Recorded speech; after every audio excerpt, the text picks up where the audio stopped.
It's my honor and privilege to be here with you on Comments with Dr. James Haney.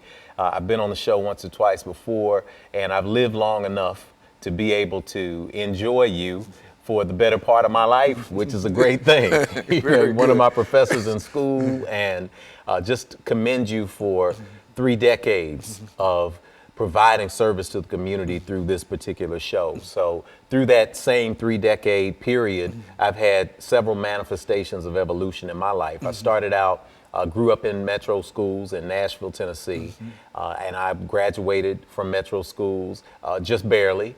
I was one of those kids who had a lot of potential, but I didn't always have focus. So when I barely got out of school, barely got into college, I was able to get into Tennessee State and meet professors like you, W. Dewey Cox, H. Devereaux Brady, and people who inspired me.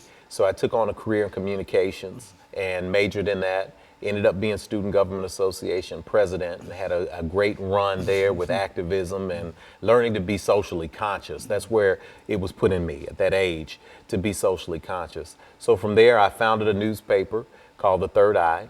And for 11 years, I ran The Third Eye, talked on national public radio. I had a great little crew of dreamers who said that they were going to do great things one day, including my older brother, Greg, who was at the time in law school. Friend of mine named Van Jones, who at the time was talking about going to law school and changing the world and being a commentator. And we look back years later, my brother's the chair of Afro-American Studies at Howard, and Van Jones is the co-host of CNN's Crossfire. So I think we came around a little group of people who did some pretty good things. I did that for 11 years and then transitioned into professional theater, ran a theater company called Amun-Ra, which presented works everywhere from the Smithsonian to the National Black Theater Festival. And in that course of 11 years, wrote about 11 plays, toured the country nationally, did a few films, and all the while wanted to do things that dealt with uplifting people spiritually. So I became a licensed and ordained minister, became initiated in African traditional systems, and found a way to want to pull those things together. So now, at this space where I am now, I am a founder and chief spiritual officer of a group called the Infinity Fellowship, which is an interfaith gathering in Nashville, Tennessee, where we focus on the common elements in different faith traditions that spur people towards activism and healing issues of social justice. And you're also involved with, as the title today indicates, housing for the homeless. And yes, sir. Why don't you, over the next couple of minutes, give us some information in reference to how you became involved in housing for the homeless and something about some of your experiences dealing with the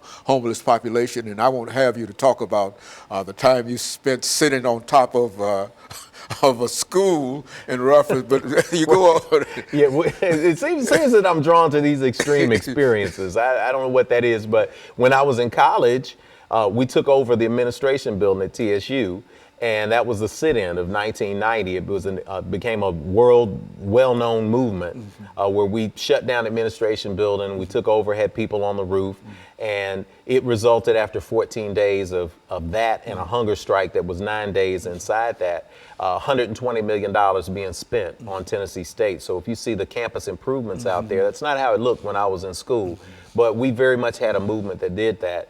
You fast forward that to sitting on a roof for 9 days to raise money and awareness for a theater program that I was doing for young people in the inner city at Amun-Ra, where we raised almost $40,000 for scholarships for young people. I pitched a tent and lived on the roof there. So we fast forward that to last year, or this past summer actually, when I lived in a micro home, which is a 60 square foot full house, but 60 square feet, which means, 6 by 10 on an auto trailer that's been refurbished.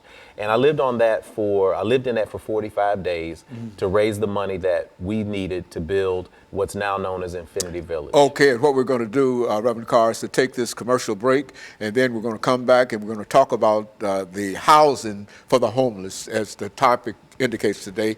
And we'll be back with our audience following this very, very short commercial break.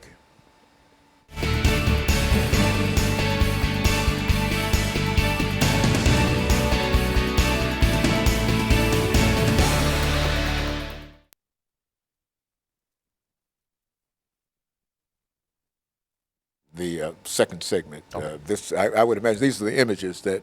We'll come out to you guys on camera like normal, and then we'll pop up the images once you get into it. Okay, that sounds good. Okay, and that'll give us an opportunity to start, off on the homeless.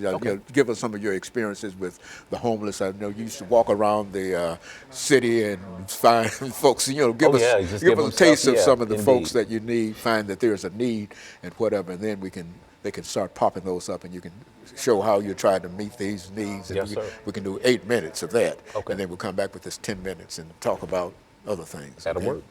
Yes, sir. Yeah, this is excellent. This is excellent and so we're going to be able. We can start off, and I can welcome them back, and et cetera. And then at some point, you're going to, and I'll just mention, the fact that you want me to direct him to those. If you want to, or we can give it about 20, 30 seconds and just take it. Okay, well that sounds. Why don't you take it? Yeah, give it about 20, 30 on camera and take it. Okay. A little under a minute. So when you hit me the questions, when I see them pop up, I'll just defer to what the things I see, and I'll narrate according to I'll what you lead it see. in that direction. Okay. Okay, that sounds good.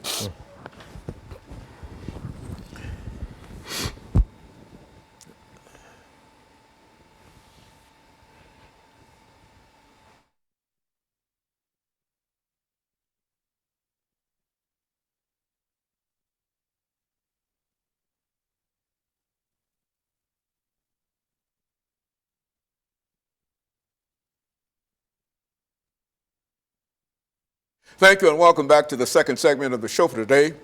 The topic is housing for the homeless, and we're fortunate to have with us Reverend Jeffrey Carr from Tennessee, Nashville, Tennessee, who has given us some information in reference to his background, education, and experiences. And so what we'd like to do now is to talk about housing for the homeless.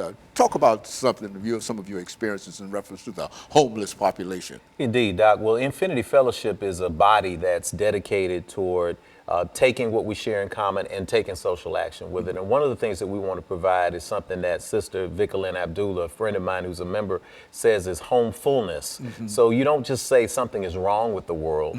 You find a way to fix what's wrong with the world, and you do it affirmatively. So Dwayne Jones, who's a buddy of mine from Memphis, Tennessee, and I had traveled to Haiti to do work there. We built some housing there. We built some tent cities there. And Dwayne had this idea to build these micro homes. And I said, well, we want to be involved with that. Infinity is very much about the youth and the young people and providing new kind of opportunities for people to evolve spiritually. One of those ways is by going out into the community and doing community-based initiatives where people who may not have the safety of a home that we have here.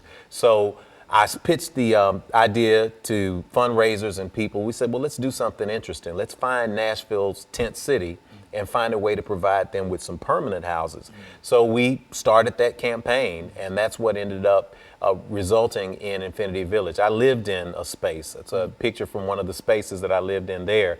I lived in a space for 45 days, and then we raised over $60,000, and Dwayne and I, who you see there in the picture, we put the village together. That's the first completed Infinity Village that replaced the tent city that was dispersed in Nashville during the flood. And we worked together to put these houses in place. And now everyone who lives in the house has an insulated building. They have electricity wired for the houses. They have laminate floors. They have a drop-down Murphy bed. And it's so much better than sleeping on the ground in a tent, especially with the weather as it's been lately. So we want to continue to find a way to provide innovative solutions to social problems. And we prove with this project that it doesn't take a lot of bureaucracy. It doesn't take a lot of red tape.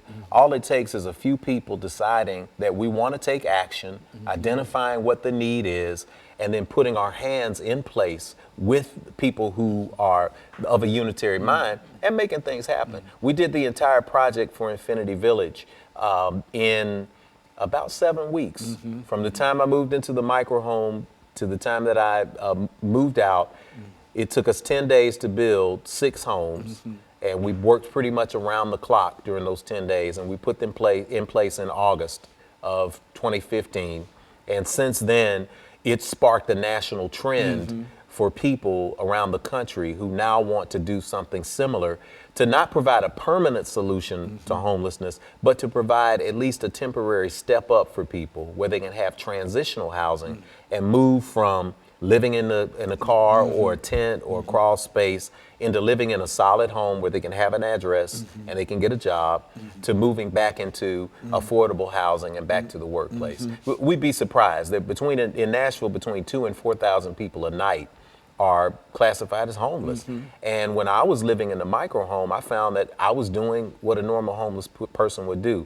My wonderful wife, Kanitha, was, taking care of, we've got 5 kids, and she, through that project, made sure that they were taken care of. But I was showering at the gym, getting my shave in, sometimes in a bathroom when I needed to.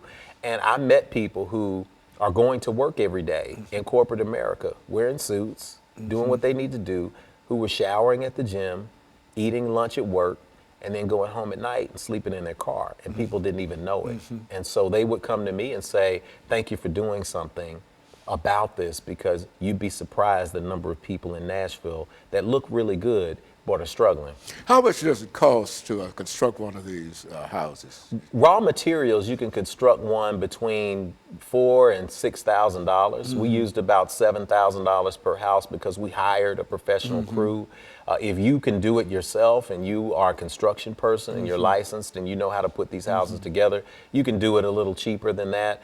Some people call for volunteers to do it now. We didn't want to use volunteers in this particular manifestation because we wanted to make sure that we could stand behind the construction on every house. And sometimes when you have volunteers do mean well, but they might cut short on a measurement and not think that when the wind blows, that little half-inch gap is going to make a difference between whether the house is standing or falling. But what you're saying here is that you found a way that you can economically supply a need that is that's much greater in a real sense than somebody being able to live on the streets. Yes, indeed. And that brings a lot of dignity. Yes. In a real sense, back to individuals who find that they have their own individual space and life and secure in a real sense. Is that what you find in reference to? It is. It's an issue of human dignity, Doc. And when you wake up in the morning and you're thinking about your hopes, your dreams,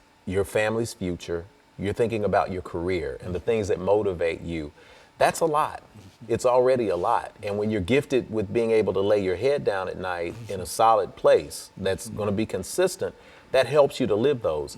But when the first thing that you're thinking about when you get up in the morning is, where am I going to sleep tonight? That's exactly. How am I going to eat? How am I going to navigate my dreams in a world where being homeless, being out of doors, being poor is criminalized?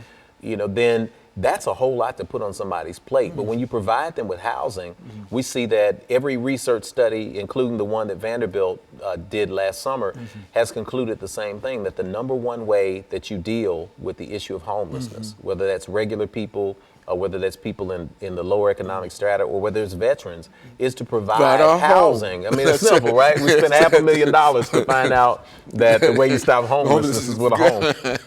But it's true. I mean, that's so extraordinary, too, in reference to how easy it is. Well, not easy to concept and et cetera, but after the concept has been laid out and has been proven that this is a successful way of doing it, then it seems so very, very simple. It's simple, and of course, there are details. It's not easy to build a house. Very good. It's easy for people who know how to build houses. That's it. So you get right. the people, you partner with people. But with Infinity, the concept that we've been talking about is everybody contributing something. So there were people who wrote a check for $5,000, and they said, I'm basically going to cover a house. There were homeless people from Mexico who put a check on for $5 and said, I want to live in the U.S. one day. I appreciate what you're doing. What we saw in Living Motion was the African proverb,